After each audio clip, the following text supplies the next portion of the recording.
हरितालिकेची कहाणी। एके दिवशी ईश्वर पार्वती कैलास पर्वतावर बसली होती। पार्वतीने शंकरास विचारले, महाराज, सर्व व्रतात चांगले व्रत कोणते? श्रम थोडे आणि फल पुष्कळ असे एखादे व्रत असले तर मला सांगा, आणि मी कोणत्या पुण्याने आपल्या पदरी पडले हेही मला सांगा।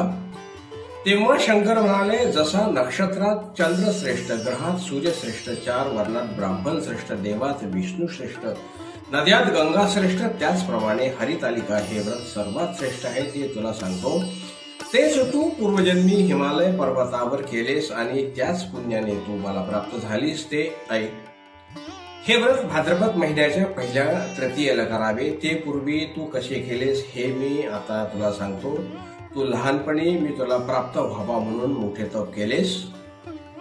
64 वर्षे तर झाडांची पिकली पाने खाऊन होतीस। थंडी, पाऊस, ऊन ही तिथी दुःखे सहन केलीस। हे तुझे श्रम पाहून तुझ्या बापाला फार दुःख झाले व अशी कन्या कोणास द्यावी अशी त्याला चिंता पडली। इतक्यात तिथे नारद मुनी आले। हिमालयाने त्यांची पूजा केली। येण्याचे कारण विचारले तेव्हा नारद म्हणाले, तुझी कन्या उपवर झाली आहे, ती विष्णूला द्यावी, तो तिच्या योग्य नवरा आहे। त्यांनी तुझ्याकडे मागणी करण्यास मला पाठविले आहे, म्हणून मी या ठिकाणी आलो आहे। हिमालयाला मोठा आनंद झाला। त्याने ही गोष्ट कबूल केली। नंतर नारद तेथून आले। त्यांनी ही गोष्ट कळविली व आपण निघून गेले। नारद तेथून निघून गेले। नारद गेल्यावर तुझ्या बापाने ही गोष्ट सांगितली। ती गोष्ट तुला रुचली नाही, तू रागावलीस। असे पाहून तुझ्या सखीने रागावण्याचे कारण विचारले। तेव्हा तू सांगितलेस, महादेवान वाचून मला दुसरा पती करणे नाही असा माझा निश्चय आहे। असेच असून माझ्या बापाने मला विष्णूला देण्याचे कबूल केले आहे, त्याला काय उपाय करावा? मग तुला सखींनी घोर अरण्यात नेली। तिथे गेल्यावर एक नदी दृष्टीस पडली। जवळच एक गुहा आढळली। त्या गुहेत जाऊन तू उपवास केलास। तिथे माझे लिंग पार्वतीसह स्थापिलेस, त्याची पूजा केली। तो दिवस भाद्रपद शुद्ध तृतीयेचा होता। रात्री जागरण केलेस, त्या पुण्याने येथील माझे आसन हल्ले। नंतर मी येथे आलो, तुला दर्शन दिले, वर मागण्यास सांगितला। तू म्हणालेस, तुम्ही माझे पती व्हावे, याशिवाय दुसरी इच्छा नाही। नंतर ती गोष्ट मी मान्य केली आणि गुप्त झालो।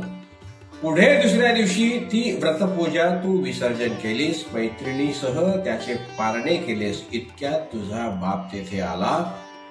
त्याने तुला मलाच देण्याचे वचन दिले। तुला घेऊन घरी गेला। मग काही दिवसांनी चांगला मुहूर्त पाहून तुला त्याने मला अर्पण केली। अशा या व्रताने तुझी इच्छा पूर्ण झाली। याला हरितालिका व्रत म्हणतात। याचा विधी असा आहे की ज्या ठिकाणी हे व्रत करावयाचे असेल त्या ठिकाणी तोरण बांधावे, केळीचे खांब लावून ते स्थळ सुशोभित करावे। पुढे रांगोळी घालून पार्वतीसह महादेवाचे लिंग स्थापन करावे। षोडशोपचारे त्याची पूजा करावी, मनोभावे त्याची प्रार्थना करावी व रात्री जागरण करावे। या व्रताने प्राणी पापांपासून मुक्त होतो, 7 जन्मांचे पातक नाहीसे होते, राज्य मिळते, स्त्रियांचे सौभाग्य वाढते।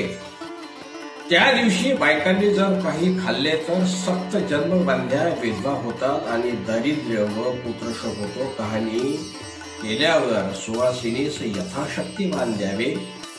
दुसऱ्या दिवशी उत्तर पूजा करावी आणि व्रताचे विसर्जन करावे। ही 60 उत्तराची कहाणी, 5 उत्तरी सुपर संपूर्ण अशी ही हरितालिकेची कहाणी आहे।